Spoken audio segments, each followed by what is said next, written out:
pedir o silêncio interior para que esses amigos amorosos do outro plano possam atuar em nós, nos ajudando, nos intuindo,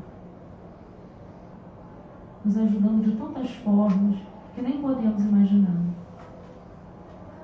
Maria Santíssima, Mãe de Deus, Mãe de Jesus, nossa Mãe espiritual, cuida de nós, dos nossos amores nos dois planos da vida. Cuida também daqueles com quem temos dificuldades. Que não nos permitamos acumular em nossas mentes e em nossos corações sentimentos que nos intoxicam, que nos adoecem.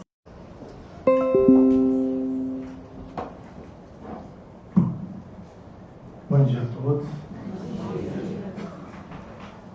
Estamos de volta, ao nosso tratamento. Praticamente aí 30 dias inteiros. No mês passado nós fizemos o dia 1º, dia 8. Hoje é dia 5, já quase um mês aí. Mas nós tivemos que viajar, então no mês passado o cronograma foi alterado. Antes de começar a palestra, antes de começar o nosso Jesus, nosso estudo de hoje, essa semana eu recebi um pedido da espiritualidade para que nós intensificássemos as nossas preces, porque de sexta-feira até segunda está sendo julgado aí o destino de muitas crianças, de muitos espíritos que estão tentando reencarnar.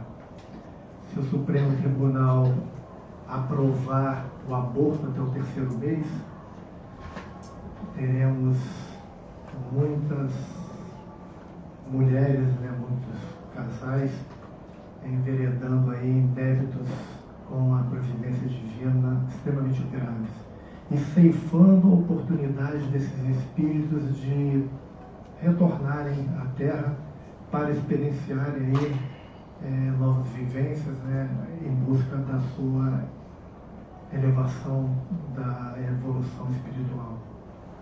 Então, pedir a todos que hoje e amanhã, em suas preces, peçam a nossa Mãe Santíssima para interceder aí junto das autoridades, tentando inspirá-los para que essa lei, essa tentativa de liberar o aborto não vá para frente. A gente passa por um momento muito complicado na humanidade. Os valores cada vez mais estão sendo invertidos. Existe uma campanha muito forte para desestabilizar as famílias, para acabar com a família da forma que nós entendemos.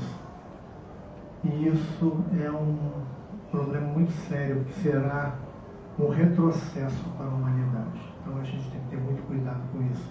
E fazendo a nossa parte, olhando aí o mundo que estamos preparando para os nossos filhos e para nós também. Lembrando que se os nossos pais tivessem optado por fazer o aborto, nós não estaríamos aqui. Não estaríamos tendo essa oportunidade de viver essa vida que nós estamos aqui. Por mais difícil que seja, por maiores dificuldades, por maiores que sejam as dores, é uma oportunidade divina de resgatarmos os nossos débitos, de reencontrarmos os nossos amores e de conquistarmos definitivamente a felicidade em nossas vidas.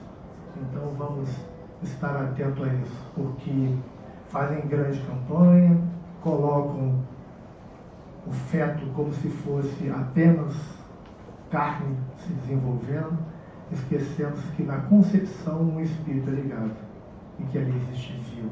E como tem vida, qualquer ato que ceife a sua vida é um assassinato. Então vamos ter bastante cautela e vamos pedir a Deus para que isso não seja aprovado em nosso país. O tema de hoje, teu olho direito te escandalizar, que é uma passagem que está contida no Evangelho de Mateus, no capítulo 5, versículo 29 e 30. É uma passagem extremamente forte. Jesus, ele usava muitas vezes passagens extremamente fortes para marcar posição. Claro que a gente não vai literalmente arrancar o olho ou arrancar uma mão. Isso tem um simbolismo, que é fazermos todos os esforços necessários para extirparmos das nossas vidas os vícios morais. De extirparmos da nossa vida tudo aquilo que pode nos levar a cometer erros que nos trarão consequências extremamente danosas. Porque se hoje estamos neste mundo, vivenciando todas as dificuldades que encontramos aqui, todas as desigualdades, todos os preconceitos, é porque permitimos que a nossa mão direita, o nosso olho direito, nos levasse a cometer diversos erros. O que Jesus nos convida é para que lutemos contra as nossas mais tendências. Todos nós temos mais tendências. Não há aquele que possa dizer que é um espírito puro. Se o fosse, não estaria aqui na Terra. Todos nós temos débitos, e muitos débitos, para corrigir. Todos nós temos as nossas histórias, temos as nossas dificuldades, mas todos nós precisamos lutar para que possamos conquistar uma vida melhor. Para que possamos transformar o nosso planeta num planeta melhor. Eu acho que já passou a época de a gente querer que todas as transformações ocorram de fora para dentro. Nós queremos que tudo no mundo mude, exceto nós. E já vimos que isso não tem dado certo. O sofrimento continua imperando em nosso planeta. A desigualdade, a dor, a fome, as guerras. Então, faz-se necessário que mudemos a maneira de viver, de pensar, de agir, fazendo com que essa transformação aconteça a partir de nós. Deixemos de olhar para a vida do nosso vizinho, deixemos de usar da maledicência achando que estamos corrigindo o mundo. Olhemos para nós mesmos, porque só no nosso campo íntimo é que temos alguma possibilidade de sucesso de transformarmos o mundo. Enquanto que quisermos transformar o mundo através do outro, o mundo será o que é. Precisamos transformar o mundo através de nós mesmos. Os nossos erros, as nossas tendências que estão sob o nosso poder de fazer a transformação. Então, Jesus, nessa passagem, ele fala o seguinte: portanto, se o teu olho direito te escandalizar, arranca-o e atira-o para longe de ti. Pois te é melhor que se perca um dos teus membros do que seja todo o teu corpo lançado no inferno. E se tua mão direita te escandalizar, corta e atira para longe de ti. Porque te é melhor que um dos teus membros se perca do que seja todo o teu corpo lançado no inferno. O inferno aqui não é o inferno literal, que algumas pessoas até acreditam que existe. Mas é um inferno interior, inferno de consciência. É aquele estado de inconsciência onde o indivíduo não tem paz. Onde o indivíduo vive o eterno conflito. Esse inferno que é o que vive presente em nossas vidas. Porque aquele inferno teológico, ele não existe. Não há como acreditar que Deus criaria um lugar para penalizar os seus filhos eternamente, mostrando-se inferior a nós mesmos, porque meus filhos cometem erros e eu os perdoo. Tento mostrar o caminho certo e os perdoo. Deus, que é muito superior a todos nós, não carrega consigo o perdão, não dá uma nova oportunidade. Esse céu, realmente, esse inferno, que é acreditado por alguns, ele não existe, porque é um céu e um inferno externo. O céu e o inferno que existe é consciencial. É a maneira como encaramos a vida. É a maneira como a nossa consciência nos cobra as nossas atitudes. Isso é que nós precisamos estar extremamente atentos. A colocação alegórica de ser preferível arrancar um olho ou cortar a mão do que perder todo o corpo deve ser visto com a necessidade de fazermos todo o possível para não deixarmos que os nossos vícios morais venham à tona e nos sejam motivos de perdição. Porque todos nós temos os nossos vícios morais. Ilude-se aquele que acha que não. Todos nós temos os nossos vícios morais. Em graus diferentes. Uns são mais sensuais, outros mais maledicentes, outros mais egoístas, outros mais orgulhosos. Mas todos nós temos os vícios morais de alguma forma. O que nós precisamos é lutar para não permitir que os nossos vícios continuem se assenhorando de nossas vidas. Porque eles mandam em nossas vidas. Quando a gente definitivamente decide fazer a reforma íntima, que decidimos mudar a direção em que estamos seguindo em nossas vidas, vamos continuar cometendo alguns erros. Porque é uma luta constante. O Emmanuel, o mentor do Chico, ele diz que uma virtude, antes de ser virtude, ela precisa ser disciplina. Nós nos disciplinamos para não cometer mais aquele erro e vamos lutando e o erro surge, a gente comete, a gente luta, até que um dia não precisamos mais da disciplina. Porque virou virtude, não teremos mais a vontade de cometer o erro. Ainda temos a vontade. As paixões, elas existem e nos atraem porque nos trazem essa coisa chamada prazer.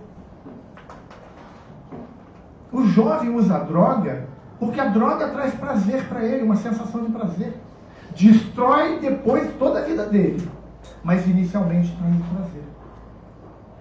Mas a gente precisa lutar para resistir a isso. Porque essa é a grande luta das nossas vidas. Resistir às más tendências. Resistimos, chega um ponto em que não precisaremos mais resistir. Porque isso não fará mais parte da nossa vida. Mas na nossa atual condição, existem vícios morais que a gente ainda precisa se disciplinar e muito para não errar. Muito mais muito mesmo. Então, essa é a nossa luta. É para isso que estamos aqui na Terra. Para corrigirmos o destino para onde está apontando a nossa vida. Paulo de Tarso diz que o alvo é o Cristo. E o alvo é o Cristo. Os benfeitores espirituais estão nos falando isso o tempo todo. Que o alvo é o Cristo. Porque quando entendemos que o alvo é Jesus, é o Cristo, nós vamos compreender que, para alcançar esse alvo, nós temos que fazer grandes transformações. Seguir o Evangelho de Jesus, que é o roteiro para isso. E aí as coisas vão ganhando um novo sentido. Ficamos ainda na condição que nos encontramos, buscando os intermediários.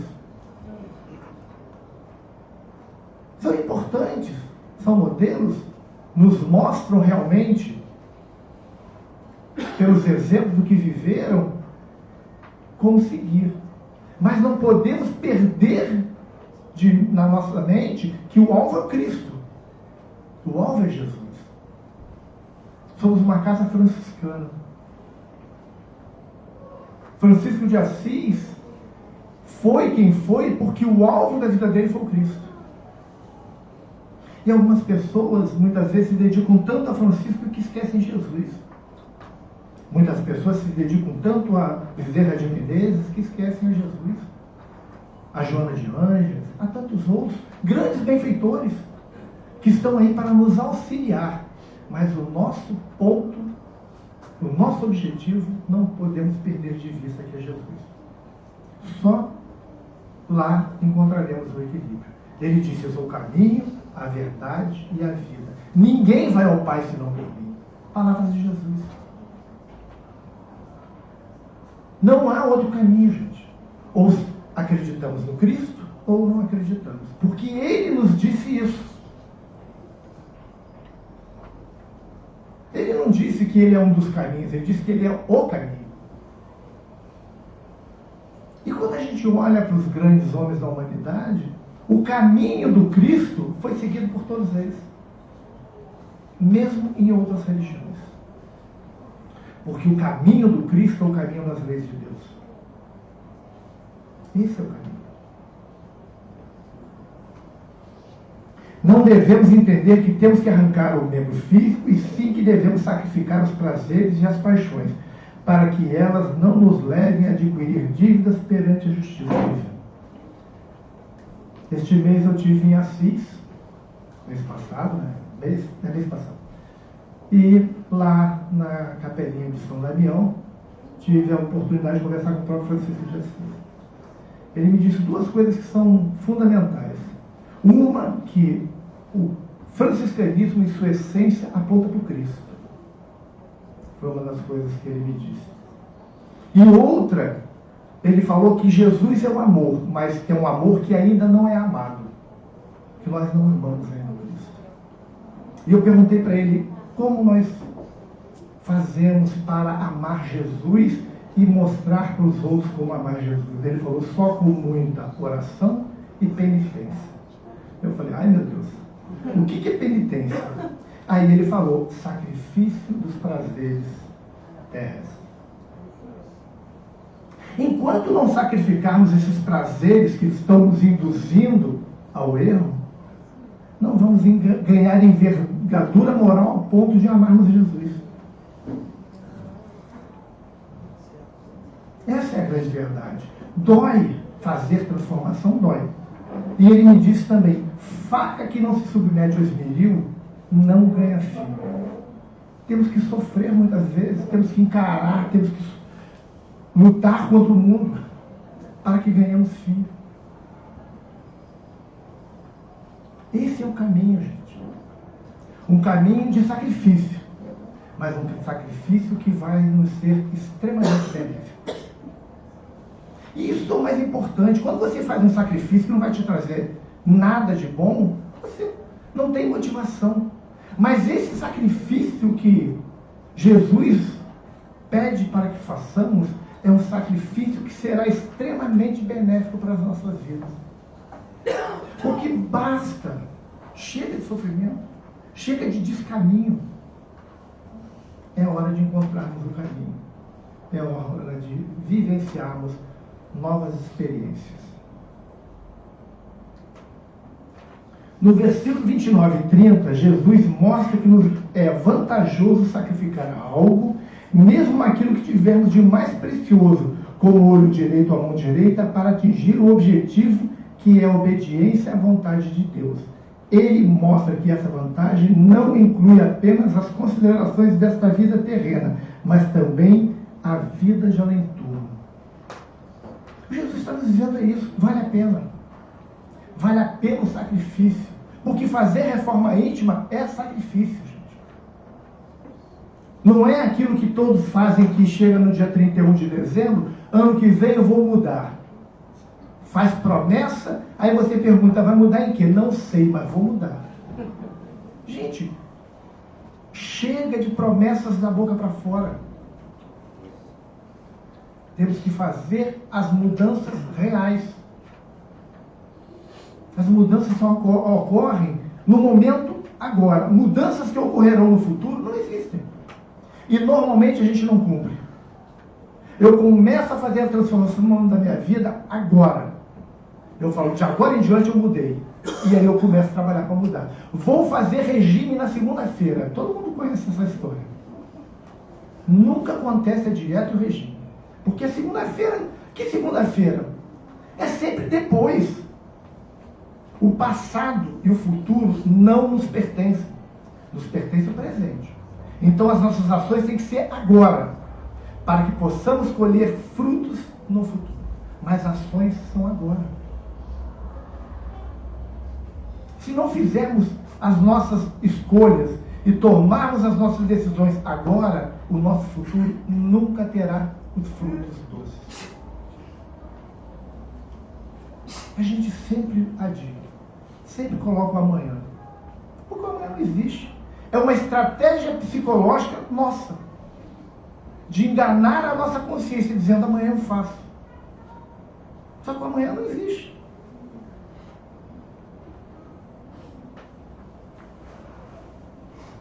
Jesus diz, leve a pecar, do grego xandalizó, que significa assim, ser motivo de tropeço.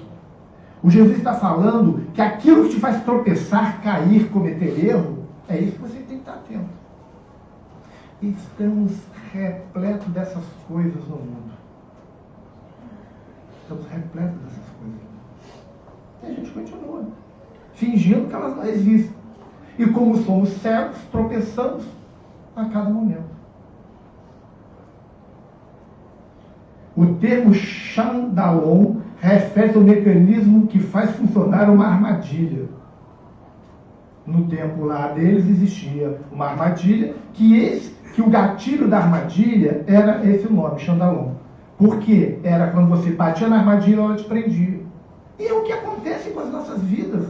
Jesus era extremamente sábio. Ele usava na cultura do povo que estava ouvindo para que eles tivessem entendimento. E ele falava, olha, vocês vão cair na armadilha. Se o teu olho, tua mão, seja lá o que for, está te levando a cair em armadilhas da vida, tira isso da tua vida. Elimina isso da tua vida. Enquanto não eliminarmos, vamos estar correndo atrás de milagres. Vamos estar correndo atrás de milagres. Porque vamos achar tudo muito mais fácil do que fazer na reforma íntima do que um milagre. Vamos sempre optar por um milagre. E milagre não existe, gente. Milagre é derrogação das leis divinas.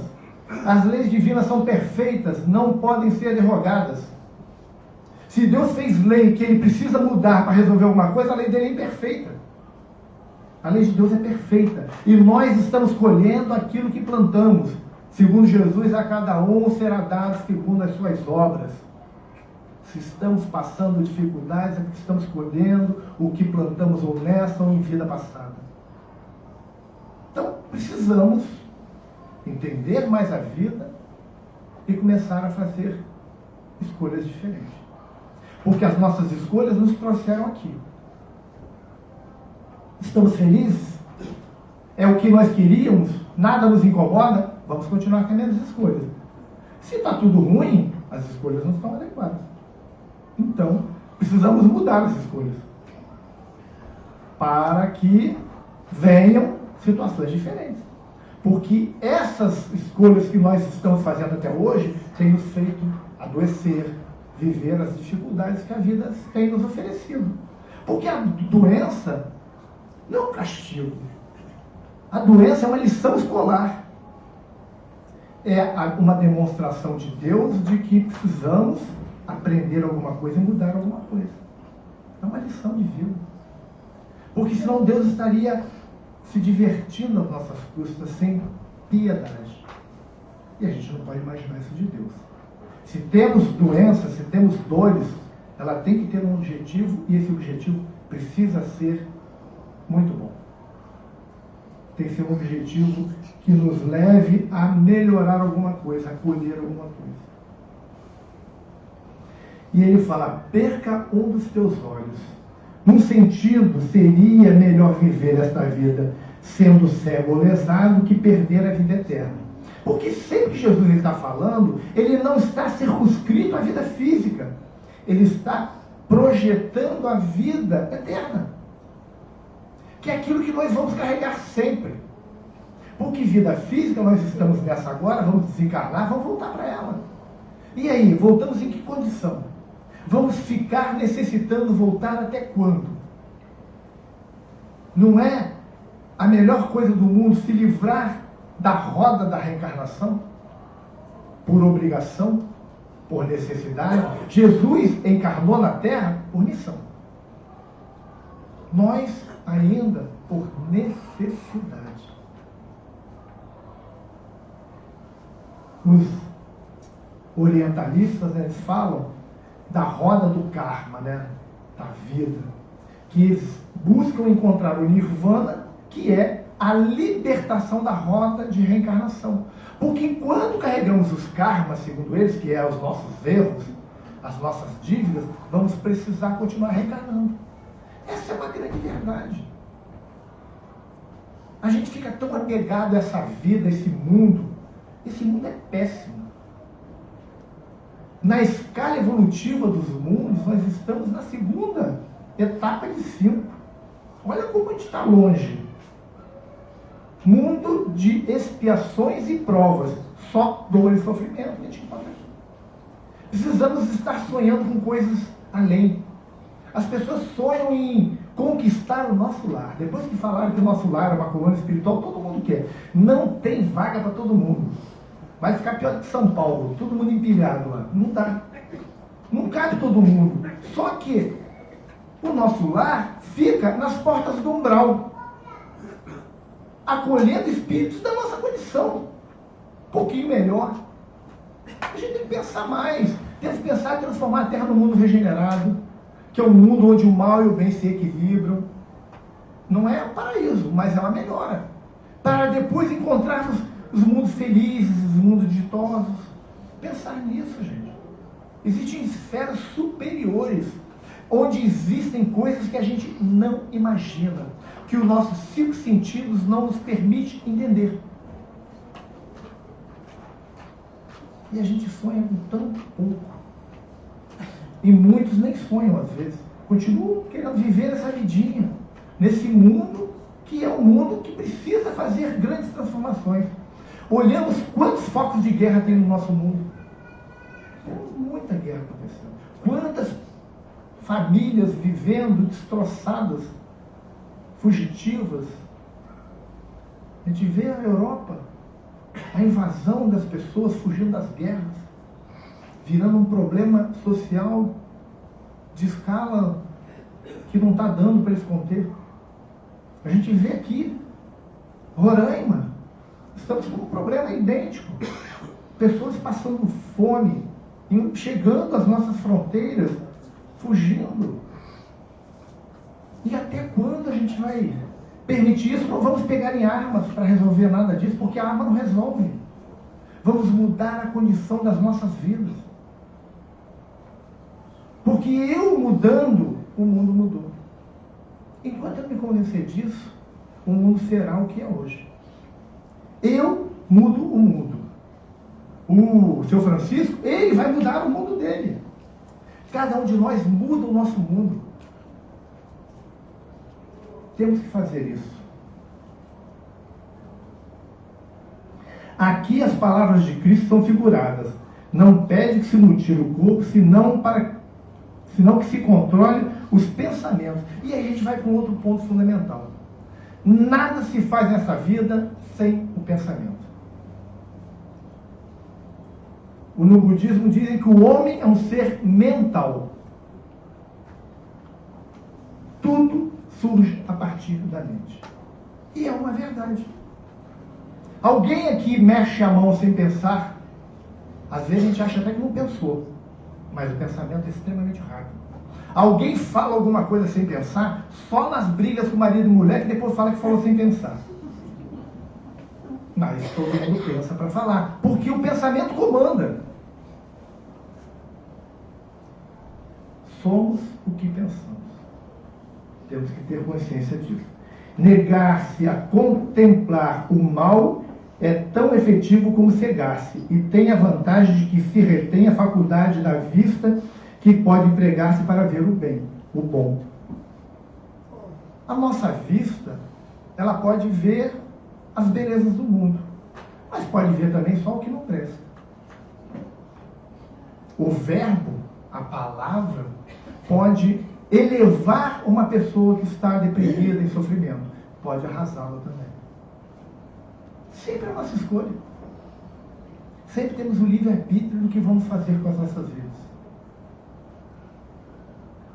Tem tanto separativismo hoje no mundo, nós contra eles contra a gente. E somos uma família de Deus. Todos filhos de Deus.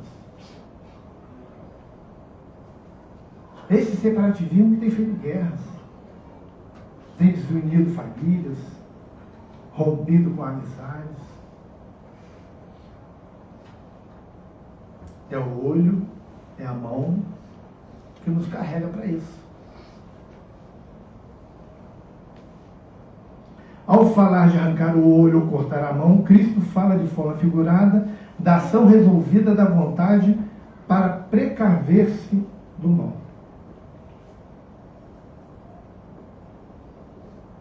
Essa é a nossa grande decisão. Escolher o que vamos fazer das nossas vidas. Vamos escolher aquilo que plantamos. Então, vamos escolher o que vamos plantar. Somos agricultores que estão plantando o futuro. Se plantarmos erva daninha, danou-se. Não teremos o que nos alimentar. Se escolhermos coisas melhores, vamos colher coisas melhores. A palavra que se usa para fazer cair é interessante. É a palavra xandalon. É uma forma da palavra xandaletron, que quer dizer o suporte de uma armadilha, como nós falamos. Era o pauzinho. Quem viu, quem foi criança aí, que lembra dos alçapões para aprender a caçar bicho, na época que era uma febre de caçar passarinho? É isso, é aquilo ali. Só que essa armadilha é para prender as nossas vidas. É fazer com as nossas vidas o que nós fazemos com os pássaros. Colocá-los cativos, cantando para o deleite dos nossos ouvidos, mesmo com a infelicidade deles. É isso. É uma armadilha para a gente. Jesus falando dessa armadilha para a gente. Jesus falou sobre tudo. A gente dá uma estudada no Evangelho de Jesus. Algumas pessoas não leem o Evangelho porque acham que o Evangelho tem 2000 anos, está cheio de poeira, de mofo, mas ele é extremamente atual, porque ele é atemporal, não tem tempo. Você lê o Evangelho, encontra respostas para todas as situações da vida. Hoje o mal da sociedade é a ansiedade. Jesus fala, por que andais ansioso? E aí ele explica o que leva a gente à ansiedade e diz como não ir para a ansiedade. Tudo. Jesus falou sobre tudo. Basta ter olhos de ver e ouvidos de ouvir, como ele nos falou. E a gente vai encontrando os caminhos.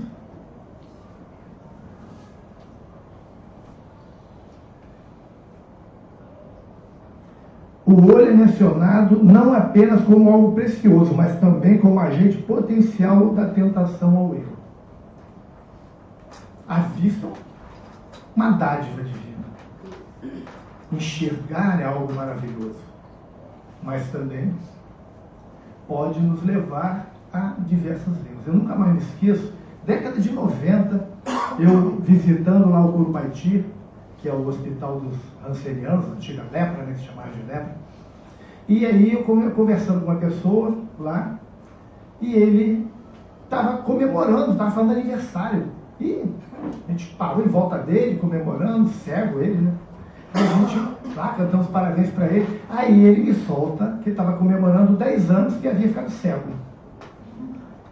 Eu falei, Jesus, como é que alguém comemora a cegueira? Ele falou assim, graças a ter perdido a vista material, eu consegui enxergar as coisas do mundo espiritual e transformei minha vida. Os olhos para ele era o que levava ele a cometer diversos erros, segundo ele. E aí, quando ele perde, no primeiro momento houve o desespero, e aí depois encontrou o próprio caminho. Era espírita ele. E aí mostra uma lição de vida que está aqui, ó, falada no Evangelho de Jesus. Foi preferível não ter a visão que o levava para o erro, para que ele repensasse os valores da vida dele. E ele transformou a vida dele. Era uma pessoa fantástica. A gente ficava, todas as vezes que eu ia lá, sentado lá dele para bater papo, conhecia alguns cegos, Marcondinho, um outro cego que tinha lá, fabuloso poeta, que escrevia, fazia poesias e livros, e era de uma alegria, de uma visão que nós que tínhamos nos olhos lá, não conseguíamos enxergar. Então a gente, às vezes, é beneficiado por tantas coisas e as usamos de forma equivocada. A gente olha para o mundo, a gente vê tanta coisa, tantas pessoas em sofrimento, e às vezes a gente olha para tanta gente e não tem nada que justifique vivermos do jeito que estamos vivendo. Não estou dizendo aqui que ninguém está sofrendo, porque sofrimento existe, a dor existe. A gente precisa entender o porquê dele. O que está me levando a sofrer? Por que a dor visitou a minha vida? Quando a gente entende isso, ela cessa. Nós vamos entender. Quando a gente entende o motivo do sofrimento, Deus compreende que a lição foi recebida. Passa o aluno de série. Novas dores, novos sofrimentos. Até que eles não se façam necessários. É a lei da vida, né? O homem, né? É com o olho que o homem começa o adultério, cobiça, né? Cobiçar a mulher, cobiçar a riqueza, tudo a partir do olho. Talvez seja mister perder uma coisa preciosa para ganhar outra mais preciosa, que é a revolução espiritual e a conquista da felicidade. Porque a gente muitas vezes entende, vamos falar do exemplo da vista, como algo essencial. E tantos cegos vivem também. E no mundo espiritual não existem cegos. A cegueira é um atributo do corpo físico. O corpo físico que faz com que você não enxergue. No mundo espiritual, todos, de alguma forma, vão recobrar a capacidade de ver. Vão voltar a enxergar. Então, o que é mais importante? Termos uma visão passageira, numa vida passageira, ou ter a visão eterna? E entender a vida com uma clareza que nos falta agora. Como se pode compreender esse ensino? Né? Vamos lá. Literalmente arrancando e lançando fora. É assim? Esse é o entendimento? É isso que Jesus queria fazer? Jesus era um... Aí vamos pensar nele como psicopata, né? Arranca o olho, gente. Arranca o braço. Vamos fazer... Primeiro que não ia ter ninguém na terra com os dois olhos. Ia todo mundo só com o esquerdo. Todo mundo. Ia todo mundo usar a mão esquerda também, porque todo mundo ia cortar a mão direita. Porque todos nós cometemos erros. É isso? Não. Se assim for, não haveria no mundo homem com olho direito. E nem com a mão direita, né? Não podemos aceitar essa interpretação. Essa de cara a gente descarta pela lógica. Segunda, simbolicamente, no sentido de abnegação quanto a desejos ilegítimos. Isso é somente parte da ideia que provavelmente inclui o que dissemos anterior. É uma parte. Terceira, renúncia absoluta e dolorosa. É a ideia mais completa.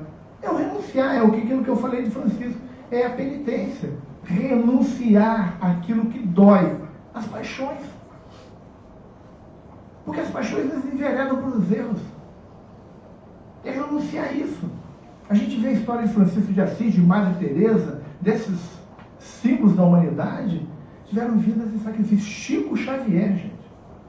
As pessoas veem o glamour da mediunidade do Chico, mas esquecem a vida que ele teve.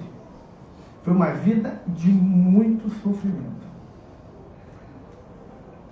Chico passou poucas e boas. É um espírito numa condição fabulosa no mundo espiritual. Mas ele passou traição, perseguição, tudo.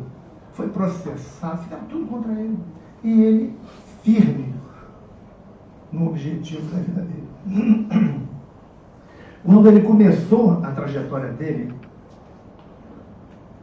o Emmanuel falou para ele que para completar o projeto que estava delineado lá para ele teria que seguir 6 orientações. 3 orientações. Ele perguntou, qual é a primeira? Disciplina. Tem que ser disciplinado. Né? Já vi que você tem uma vida de austeridade. Qual é a segunda? Disciplina. Ele falou, ih, meu Deus. E a terceira? Disciplina. A vida dele foi uma vida de disciplina, porque se a gente não tiver disciplina em nossas vidas, a gente vai descambar para o erro. É a luta. Eu não posso, eu não quero, eu não vou fazer. Querer retamente, eu não vou fazer mais isso, eu quero mudar minha vida. Joana de Ângeles nos fala isso. Se não for assim, para depois agir de forma retamente. Não vou fazer. Primeiro, eu tenho que crer que isso é possível. Mudar a minha vida. Depois eu tenho que querer. E depois eu preciso agir. Se eu não fizer isso, eu vou continuar sendo o que eu sou eternamente. E aí, lançado no inferno, as pessoas tremem. Jesus diz que o inferno existe. Provavelmente a palavra corpo, neste caso, serve apenas de símbolo da vida e não ensina que o corpo físico será lançado no inferno. Jesus usou o símbolo da geena sem significar que o inferno seja verdadeiro, era apenas um símbolo. Eu já falei aqui em estudos anteriores, a geena era uma área fora dos muros de Jerusalém, onde o lixo era queimado e o fogo ficava aceso dia e noite. Os corpos dos bandidos eram jogados ali e dos animais. Então, geena, o inferno, era isso. Era você ser um homem mau e ter o teu corpo jogado ali. Não tem conotações espirituais. É físico isso. Então, o inferno, que foi depois criado de forma teológica, não existe. Não existe. Mão direita.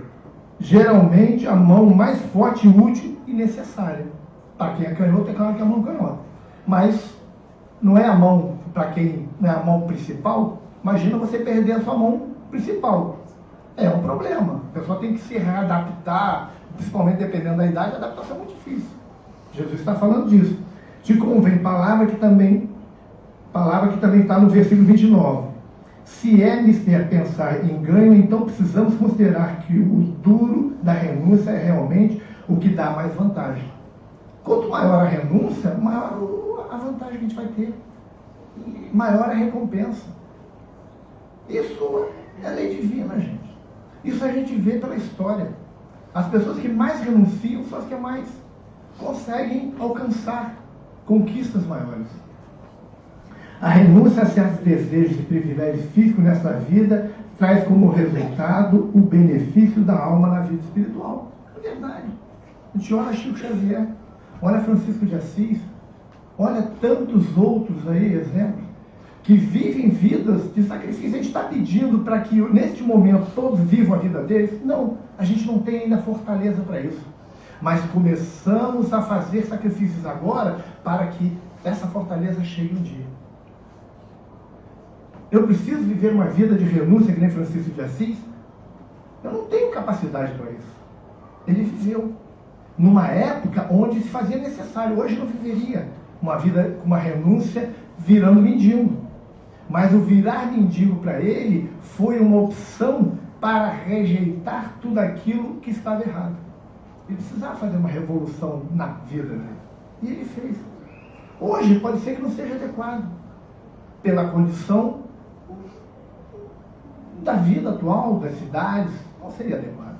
Mas naquele momento, sim. A gente não pode esquecer que 39 anos depois de Francisco, surgiu a Inquisição, que foi um desastre para a vida religiosa.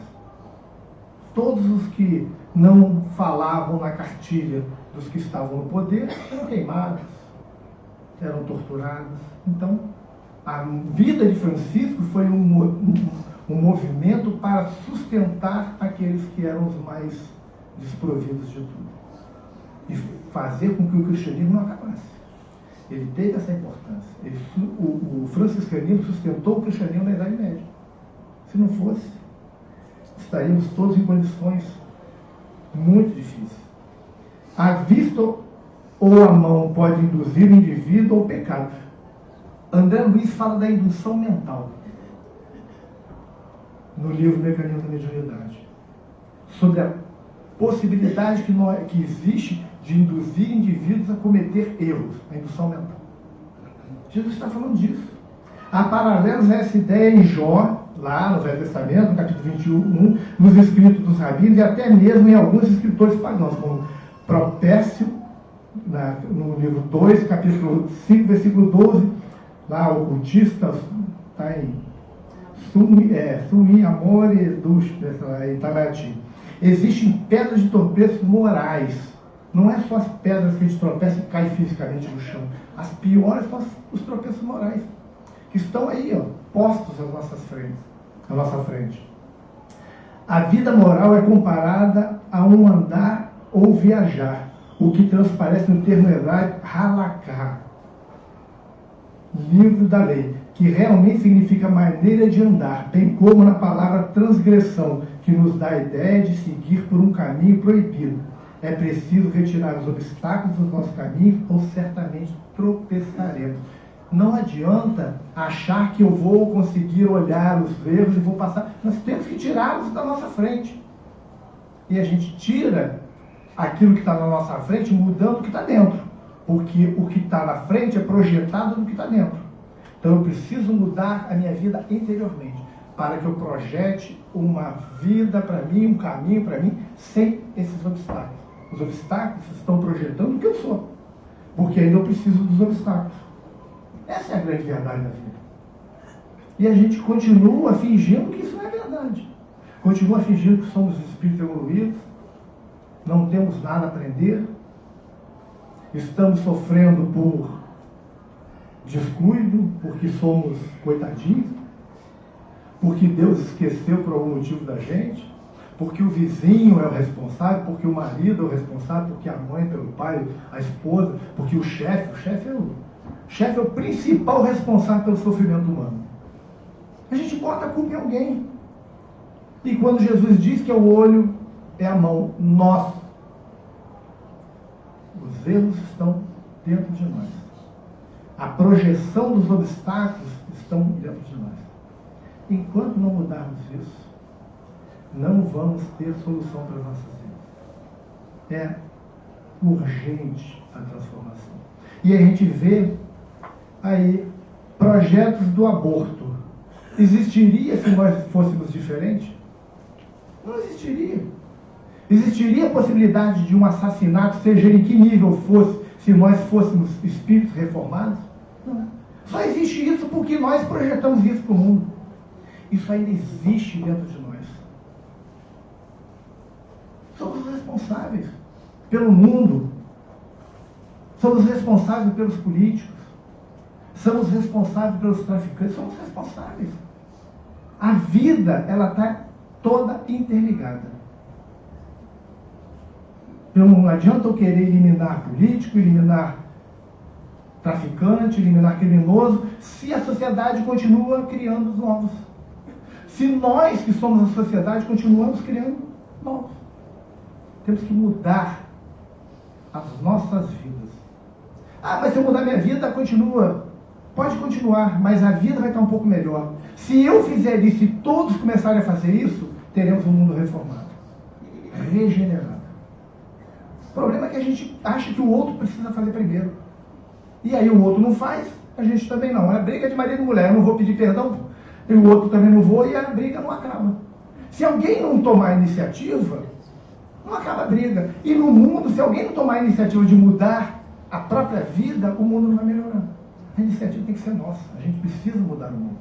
A gente precisa agora dizer, basta. Basta ao sofrimento, basta a ignorância, basta ao ódio, basta ao egoísmo. Temos que dar um basta agora. Basta as drogas. Temos que dar esse basta agora. Nas nossas vidas, o amanhã não existe. É agora. A decisão é mental. Os atos surgem a partir da mente. Então a decisão é mental. Ah, mas eu não vou fazer. É agora. Eu tomo uma decisão mental. Eu decidi que não vou fazer mais. E a partir de agora eu não faço mais. É assim. Deixa eu encerrar aqui, que estamos já 5 minutos atrasados, só para, no início aqui, alguns espíritos se apresentaram que me deram o nome, eu só vou dizer rapidamente. Abigail Pereira, Ellen Silva, Jennifer Cardoso, Alberto Agostinho Silva e Anderson Nascimento. Falaram que estavam aqui presentes, não sei se é conhecido de alguém, parente de alguém, mas estavam aqui na nossa reunião. Então, fiquemos todos em paz, tenhamos uma semana de bastante aí harmonia e realizações, e não esqueçamos de fazer as nossas preces para que essas atitudes equivocadas deixem de acontecer em nosso país. Jesus abençoe. Vamos fazer então a nossa prece de encerramento da reunião pública, depois continuaremos com nossas atividades. Quem veio só para a palestra, nos deseja um bom retorno, um bom domingo. Vamos fechar os nossos olhos, vou convidar a todos para fazermos juntos a oração do Pai Nosso, a oração que Jesus nos ensinou. Pai nosso, que estás no céu, santificado seja o vosso nome, venha a nós o vosso reino, seja feita a vossa vontade, assim na terra como no céu. O pão nosso de cada dia nos dai hoje, perdoai as nossas ofensas, assim como nós perdoamos a quem nos tem